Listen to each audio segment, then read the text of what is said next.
Les contes d'hier à ma manière. Le petit chaperon jaune. Il était une fois une petite fille que l'on appelait Petit Chaperon jaune. On lui donnait ce nom parce que sa maman lui avait fait un grand manteau jaune à capuche jaune. À Paris, tout le monde la connaissait et l'admirait. Le petit chaperon jaune avait une grand-mère qui vivait seule à l'autre bout de la Seine, au pied de la tour Eiffel. Un jour, sa maman lui dit « Grand-mère est malade, sois gentil, va donc lui apporter des crêpes, des petits macarons et des mirabelles.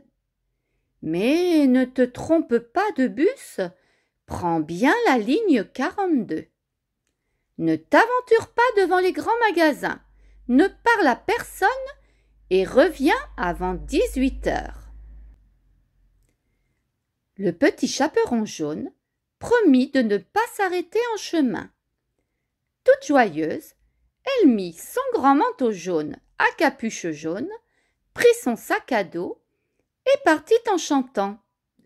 Aux Champs-Élysées, palapalapam, aux Champs-Élysées, palapalapam, au soleil, sous la pluie, à midi ou à minuit, il y a tout ce que vous voulez aux Champs-Élysées.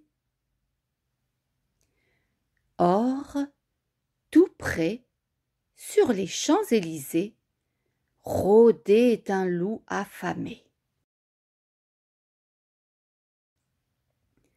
Il vit l'enfant et se lécha les babines. Miam, miam, en pensant au bon dîner qu'il allait faire.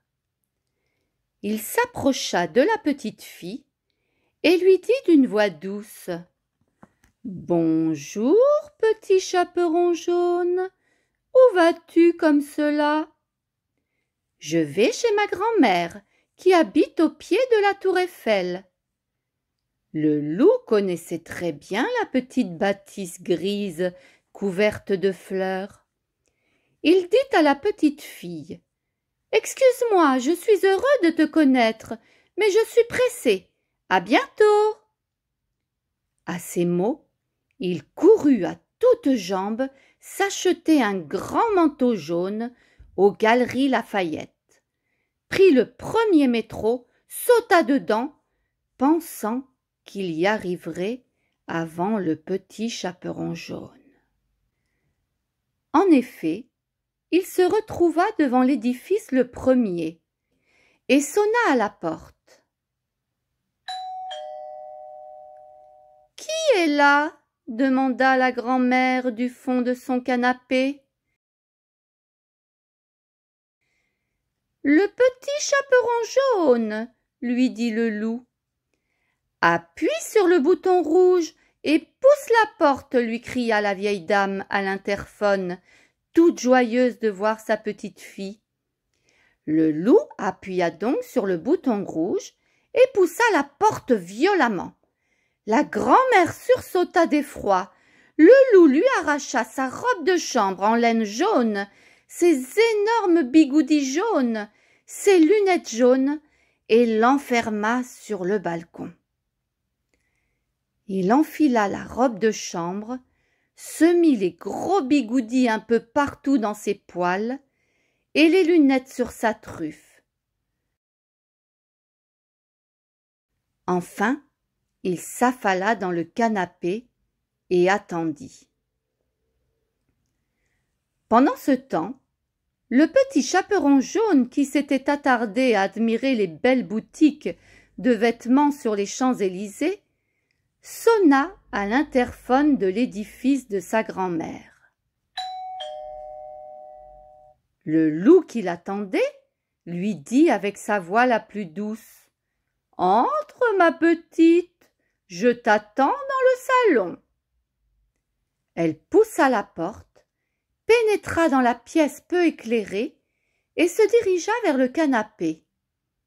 En s'approchant, Il se dit que sa grand-mère était très bizarre, avec tous ses bigoudis enroulés un peu partout. « Oh, grand-mère, comme tu as de grands yeux !»« C'est pour mieux jouer à la PlayStation, mon enfant. »« Oh, grand-mère, comme tu as de grandes oreilles !»« C'est pour mieux mettre mes iPods et écouter mes chansons préférées, mon enfant. »« Oh, grand-mère, comme tu as un grand nez !»« C'est pour mieux sentir mon nouveau parfum de Chanel, mon enfant. »« Oh, grand-mère, comme tu as de grandes dents !»« C'est pour mieux te manger, hurla le loup.